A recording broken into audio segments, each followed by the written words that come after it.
All right, welcome back. And today we're talking about solving equations with variables on both sides. This is kind of like the halfway point between in the chapter where things get a bit more complicated because again we're working with variables on both sides of an equation. Now, a typical problem might look something like this: 3r plus 3 equals negative 3 plus 2r. So right here we can see, okay, we got r's on each side of the equation. This is looking different. But honestly, guys, it just adds one step. And the first step we need to do is going to be get the variables on the same side of the equation using our inverse operations. Okay, so we want to get the variables on the same side.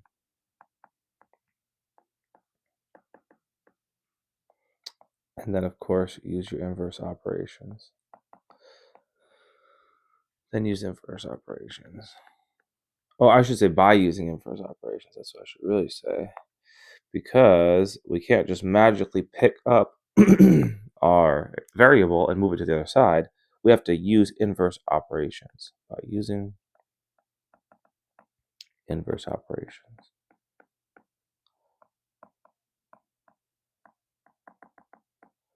So what do I mean by that? We've got two variables right here. We've got this 3r and we have a 2r. We have to move one of them to the other side. The way I was taught this is to move the smaller variable to the other side. So 2 is smaller than 3. Opposite of plus 2r would be minus 2r. So I'm going to minus 2r. That's going to cancel. What I do to one side of the equal side, I must do to the other. So I minus 2r over here. Then I go, okay, well, I'm going to solve this guy. 3r minus 2r is just 1r, or r by itself. We still have the rest of the problem. And once we get to here, it's kind of a slam dunk. Then we just solve either a one or two step equation depending on what we have. And right here we have a one step equation. We are just gonna minus 3 both sides. And now we have r equals negative 6. Boom. That's it. Let's try a couple more. I'm gonna make sure I have enough space. So I'm gonna get a new page. No, I'm gonna try and keep this page. That way we can see the rule. So next one we're gonna go 1 plus 8k equals negative 13 plus 6k. Now, again, we have our variables on both sides of the equation, or both sides of the equal sign. I'm sorry. So we need to figure out which one to move. We are going to move this guy. This guy, we'll call him Tiny. They're tiny. We got to move him. He's smaller. So we're going to do the opposite. This is a plus 6k. Opposite of plus is minus. So we minus 6k. What we do to one side of the equal side, I must do to the other. And make sure you keep your like terms lined up. It just makes it easier when you're combining. Remember, your like terms are your same variables to the same power. In this particular case, the k's are like terms. So now we have 1 plus 8 minus 6 is 2. Okay. And then we have negative 13 on the other side. From here, we have a two-step equation. So now we just solve this guy like we normally would. Okay, this is my variable term. I want to get that guy by itself. So I'm going to box it and remember, oh, I got to get rid of this 1. Opposite of positive 1 is minus 1. Minus 1 both sides. And I've got 2k equals negative 14. And last but not least, we need to get the k by itself. There's an invisible times between the 2 and the k. So I divide both sides by 2. And I get k equals negative 7. Bop. So that is the main deal we need to do when solving for variables on both sides. I'm going to do a couple more just for practice if you'd like to watch them, but that is the main gist of how to solve equations with variables on both sides. So one more. How about negative 11 minus 4x equals negative x plus 7. All right, same process. Oh, now this one is sneaky. because you might say, oh, Mr. Michelson, the negative x is smaller than the negative 4x. But remember, this is kind of distance from zero, or how many dollars would you want to lose? Would you want to lose $1 or $4? Well, I'd rather lose $1. What does that tell us?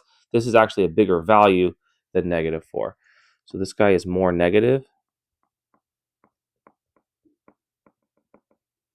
So it's actually smaller. What does that mean? That means we're going to get rid of that one. And the point of this is to avoid a negative before your x. Could you do the other? Could you move the minus x to the other side? Sure, you could.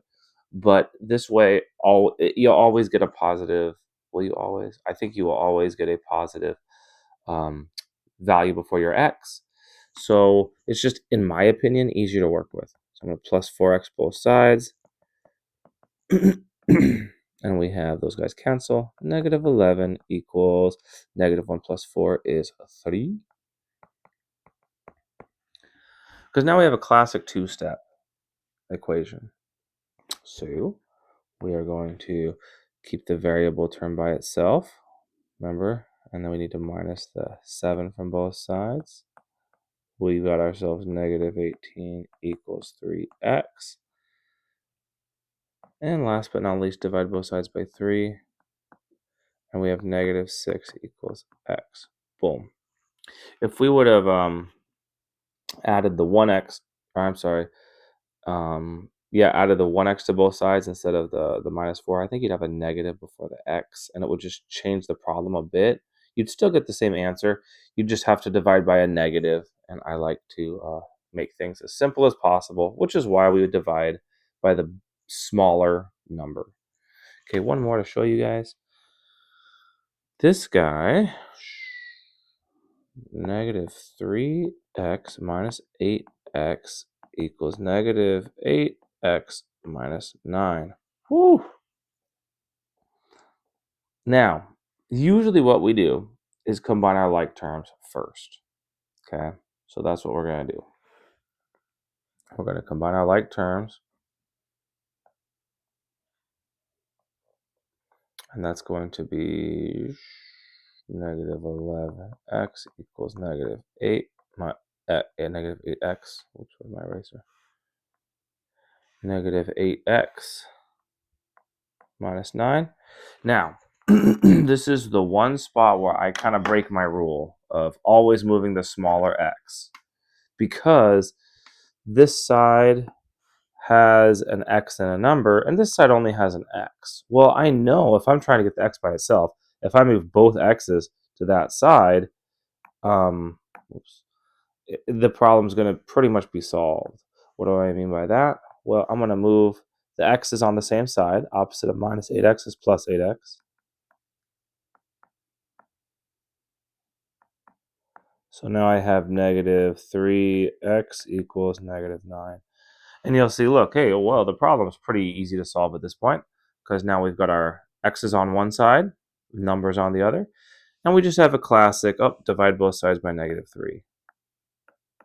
Now you will notice, because we didn't divide both, or because we didn't use inverse operations on the smaller variable or term, which would, the negative 11 technically is smaller than negative 8, we do have a negative before the x.